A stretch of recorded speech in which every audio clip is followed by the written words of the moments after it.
revive, renew, restore each and every one of us from last week's journey. Prepare us for the week to come, God. In the name of Jesus, I do pray. All God's people say? Amen. Responsible support of the strong for the weak. Responsible support of the strong for the weak. Now we can say that, and we can be in any room at any time, and there will be someone who is identified as weaker than us. Weaker whether we say physically, mentally, however you want to look at it. Whatever you ascribe to strength by your own value system is what I'm really getting at. Because see, we all, whether we like it or not, we have a value system that we work with, and we're always sifting through and talking with people. So kids tell me my mic can't hear me. This value system, for many of us, is what has been a destroying factor among believers. Whatever you utilize to sift. So I like Minister Gunn. Last year, God said, you can't buy any new clothes. But they bought a new shirt. I put it on. God said, take it off. You can't buy any new clothes. Simple as that. Whatever it takes. See, this is about when you have your own relationship with God. That means you can't come and say, well, my tradition of God said blah, blah, blah. No, I need you to be first person when you're talking about God. I need you to be able to say, okay, God, my mama told me about you. My daddy, well, who say you that you are? Responsible support of the strong for the weak. So what we utilize in the historic nature of who we are as Christians is just telling our stories. This is just a letter that was written to a church. It's just a letter. You know, I thought one time, God forbid, all my letters would be put in print. Imagine. And actually, Paul was in, I think, Corinth, preparing for his journey to Jerusalem. And Phoebe actually took this letter to the Romans. Next slide. The stronger believer is morally obligated to take the initiative and bear the weak brother or sister in those things that brother or sister, I think I'm going to say, may have or not have. So let's break down shalom, peace, well-being, prosperity. Not prosperity as come from the New Age type of churches. Prosperity of what Mahalia Jackson was talking about. You know, you wake up in your right mind. God touched your body. And you know one day you can sing around the throne. That's prosperity. Prosperity is when you can touch things that no one else can even dream of or see because you're in direct connection with the one who is El Elyon, the Most High God. Which is why it is imperative when you hear the Apostles' Creed, it's been stripped out of most churches because the Apostles' Creed tells you Jesus sits to the right hand of God. So sometimes the only sacred divine being we know is Jesus. We didn't even bother to acknowledge God. Because yes, we can believe there's a Trinity. But then there's the Almighty God. And see, this can get into, if you ever want to really get pushed to the edge about the Almighty God, you have to go into African studies. Because who God is so awesome and so powerful to engage the living God. You know what most people did when God showed up? God said, sit them back up. They go. What happened when an angel showed up that had just come from the presence of God? Can't even hold their head up. That's the awesomeness. You know, I did a whole sermon. I talked about this one about Breaking Bad, God Breaking Bad. And I used to tell people, you know what would scare you to death if God showed up? Scare you to death. Because you've dealt with preachers and teachers and gospel singers, but you've never dealt with God. Go figure.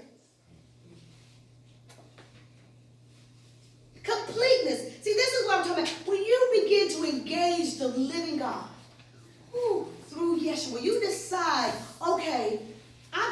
behold, God, who are you? As I told the Facebook family this morning, I was just like I used to do to my memo. I go, pat on the memo, memo, memo. You kids do that to your mama, mama, mama, mama, mama, daddy, daddy, daddy, daddy.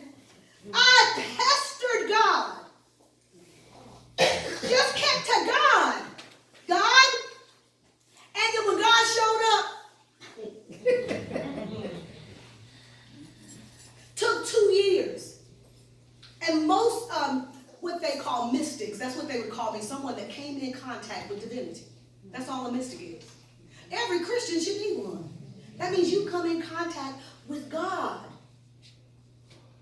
Generally, they say it's a 2-year process. Completeness. I wasn't complete until I said, God, I done heard what everybody had to say about you. What say you? Oh, I was bad. This was about 35 years ago. I was like, no. El Shaddai, God Almighty. What's the Almighty? Talk to me. I could be in the store just with God, I'm looking for you. Health, safety, harmony with God and others. You got to first get to God to have harmony with God. I know I work God's nerve. The only other note that will be in heaven about me is when I had my second baby. I begged for an epidural, baby. I said, oh, I need some help. And that note that says that girl pestered and tapped and God, you need to tell me. I don't need the Mormons to tell me anymore who you are. I don't need the Jehovah's Witnesses. I need to be able to tell for myself. First person, God is bad. You want to mess with somebody, mess with God. The stronger believer must forgo their liberty for the good of the weaker, so he or she is not offended or impaired in their spiritual life. Jesus came into his own, and his own didn't even want him.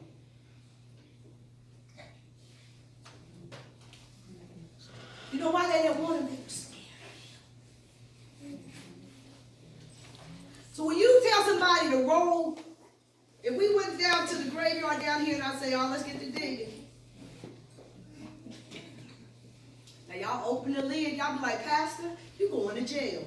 That's illegal. You can't do that. That's what Jesus did. They said, this man crazy. He has lost his mind. Then they said, he came out. That man's alive. And we know he was dead. See, that's what happens when you start talking to God. Because Yeshua would say, I don't do anything I don't see God doing. So how do we see what God is doing? You have to interact with God. We generally can remember, I can remember so many things taught to me over the years as a little girl about God. From my grandparents to the church would get upset with me, and I'd be like, well, now why was this said? Why was it okay for this person to die? Well, you just have to take it. So when I realized I was ignorant of God, I set about changing that. And the only way you can not be ignorant of God is to come into connection with God. Period. Some people are ignorant of the Christian church. The Christian church may be ignorant of how Muslim people function. Hindi people. Paul, baby, this done burned down to the thing. I'm glad my hair's cut. That's what I'm going to say. I heard it crackling. I was like, I know. I'm going to let y'all handle that. I just don't want to wait till it's a blade. See, sometimes we can hear stuff like that. And because we're on, we just act like we don't see it. So you need to know, I studied acting. I was a weather anchor for years. But I've always been an in-the-moment type of person. Like one time I was on set, and I was telling about the weather, and the light exploded. Y'all know I'm African-American, right? Hey! They were like, and the weather anchor is gone. I was out. So I'm glad that's taken care of, because I don't want us to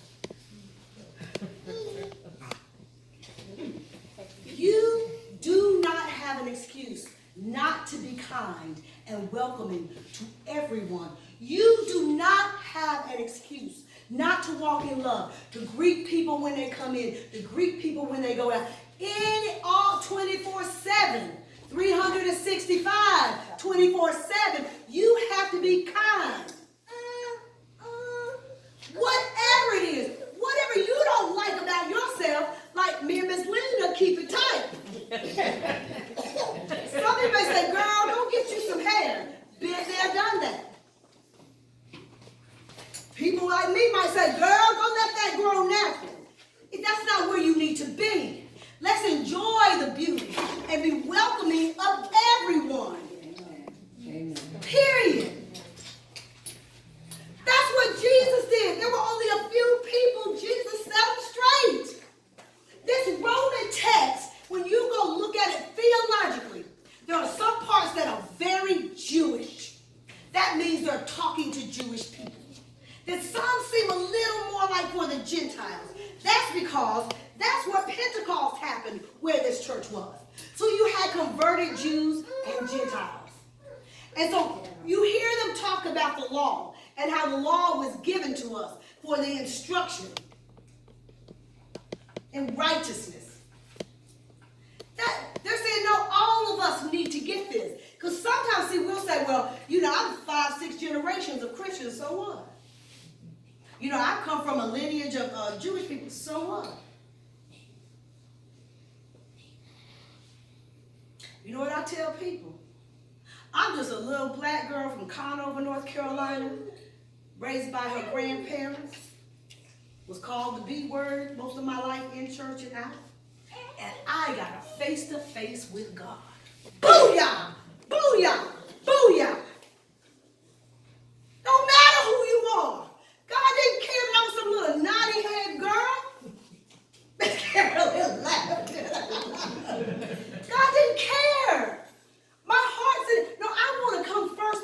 God is so awesome. I fell on my face. I don't even remember breathing, not breathing. And all God said was, what do you want? What do you want?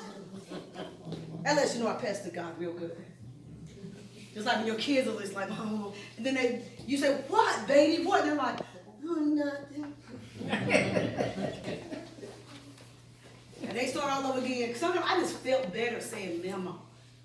Memo say, dare you sing that song? I'd be like, Memo, Memo, Memo, Memo. She'd be like, child.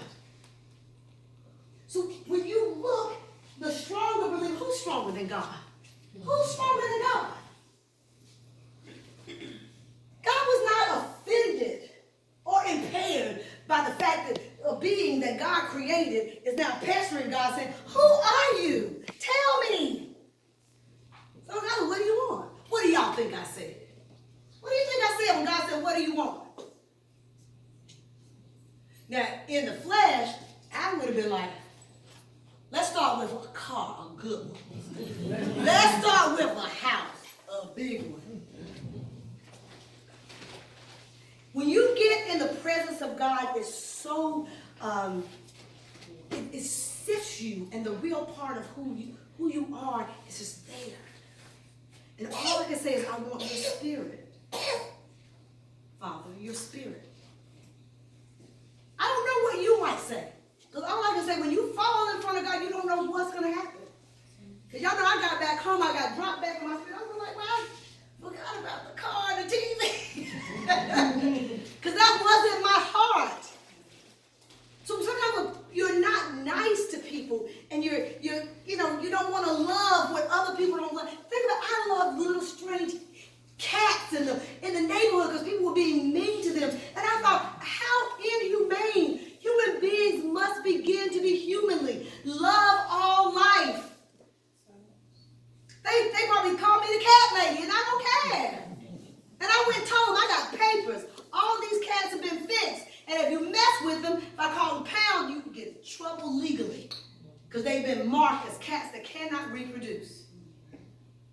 And my neighbors be looking at me like, okay.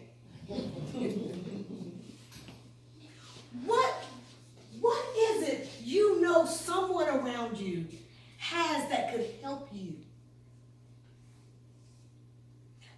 There were times I I didn't understand people being around me because I learned to be okay with myself from a young age. Didn't care if somebody didn't like my hair or my skin color or that I was short and I had big attitude. Did not care. Years later, a young lady, I think it was when one of my uncles passed away, she came up, she said, "You don't remember me?" And I was like, "No." She said, "People were so mean to me. And you was when you came over and said, 'Leave her alone.' And you grabbed me and pulled me in the group." And I was like, she said, "No one ever mess with me again." You know why? Because I used to be the person that they were picking on and trying to beat up. But see, I was a tiny tot, looked like a tiny. Yeah, I was little like you. Yeah, I was probably a little bit older, but I was as skinny as you. I was kind of. So there was times, I used to say, "Get off of me." But as I got older, that was not going to work for me walking out my life. The call of God hit me right upside my head. And God said, "Be ignorant about who I am no more." And I had to study because I was ignorant of everything of God. And I sat in church my whole life. Think about that. You don't even know what questions to raise until you start fellowshipping with God.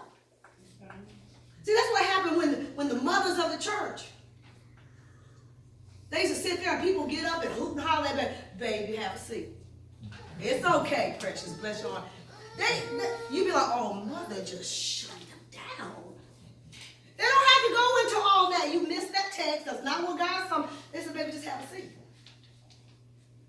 So understand that many times when you start looking at the weak, if you're the weak person in the group, ask God, "How can I be strong? Who can I strengthen? Who can I love that other people aren't loving?" Separate yourself from the group, however that may look. But if you like being in the group, then make sure the group is healthy. Next slide.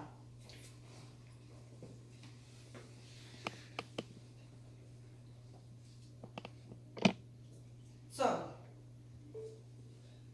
you have your friends, you know what their weaknesses are. I will tell you now that sometimes in the church, the biggest weakness is to say I'm going to do one thing or do another. That's the biggest weakness.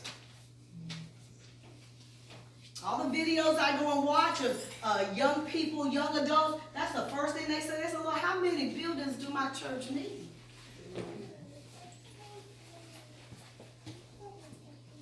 When people come and say, I lost my house. I went to the church and they said, "We're going to live with your family." Y'all feeling me now, right? You're feeling me. I've had people just run to me. I'm like, "Okay, wait a minute." They just ran to me. I'm by myself. Charlotte, a girl I went to school with, we know she was autistic or had Asperger's. When I was at home walking with my girl, she just ran up to me. "Charlotte," I'm like, "Hey, I haven't seen you in years." She said, "No, they keep telling me my baby's going to die." Immediately. From the time I had that encounter with God, when something like that happened, I just stopped. My grandmother was like, "I can't bother her when she's in this." I said, "Who told you your baby going to die? Who said that?" She started saying, I said, "No, we're going to pray right now." She just sent a message. "Baby's at home." Because see, what this is about is you knowing that when God sent you here, you are a little piece of heaven in this earth. Not when you're just a little cute baby, but the whole entire time you're here. You're just a little piece of heaven right here on earth. And nobody bothered to tell you. So sometimes you're wanting something and can't get something, and it makes you bitter and angry toward people. What was that they used to have in one of the churches? We talked about it in seminary. They had a whole holy stand with women that was supposed to be very holy in the church. And all of my colleagues and all those women looked like this. We were like, "Wait a minute. I've never had holy women like that in my church."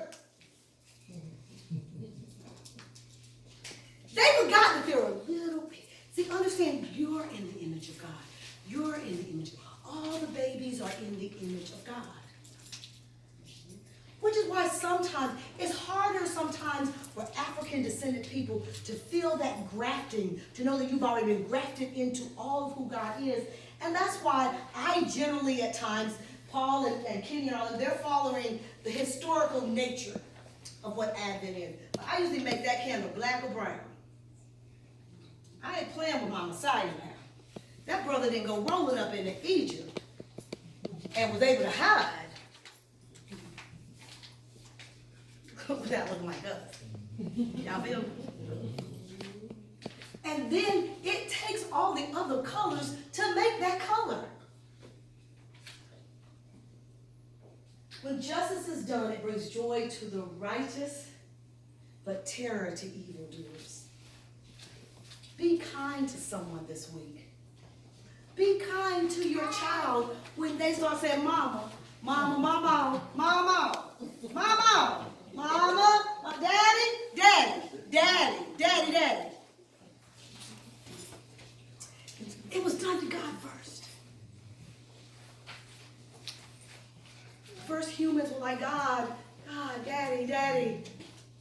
They were scared and they were hiding. I said, who told you you were naked? I didn't tell you that. You're just being the offspring of God. Be a blessing to someone. Sometimes just be a blessing to yourself. Be kinder to yourself. Be okay with yourself. Don't let this society dictate how you should look, the length of your hair, the color of your skin. Guess what? I tell people, God made all this. I can't change it. Don't like it. God gave me one man. He loved me. I'm good. This society will tear you apart.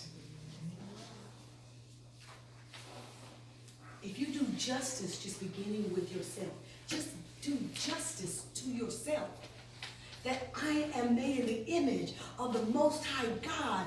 I'm beautifully and wonderfully made. Bring that justice just right to yourself. Oh, it becomes terror to evildoers. See, this is the unseen realm. Because everything you see isn't the evildoers, the unseen realms. Am I helping you just a little bit? Because I'm trying to share with you just a little bit of the walk I had when I just said, okay, I can't talk about God, about what other people said about God. It has to be first person. Okay? So it needs to be for you where you can write a letter. And people are like, okay, wait a minute. That's all it was a letter. Ancestral history, that's what the Bible is. The one part that is told to us that comes from God is the Torah, the law. The Hebrew text is in 3 sections. Hear me clearly, and I'm going to stop after this. 3 sections. You have the law, you have the writings, and you have the prophets. Torah, Ketuvim, Naviim. Torah, Ketuvim, Naviim. The law, the writings, and the prophet. And you know most of the people, Daniel and people, with their prophets. Not to the Jewish brothers and sisters. They're in the writings. Okay. Last part. Your New Testament is not in chronological order. Your New Testament is in chronological order. Mark was written first. You want a new experience of the New Testament? Read Mark. Then Matthew. Then Luke. And the one that's outside of the box, John. Romans and all that was written first. Y'all with me? So I got to give you some truth. That's who I am in God. God gave me truth. So now that you know the Tanakh, we are a sect of Judaism. Yeah, you should know something about it. We came out of Judaism. So you know now their Bible has 3 parts. You know now that what you read as New Testament is not in the order of how things happen. Amen?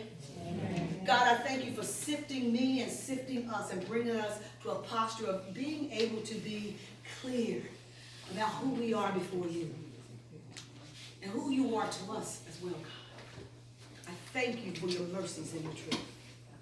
In the name of Jesus, I pray. Everybody say, amen. Amen. Amen. So to hear more about my crazy story, it's not crazy, it's a reality for me, what happened when I met God for the first time.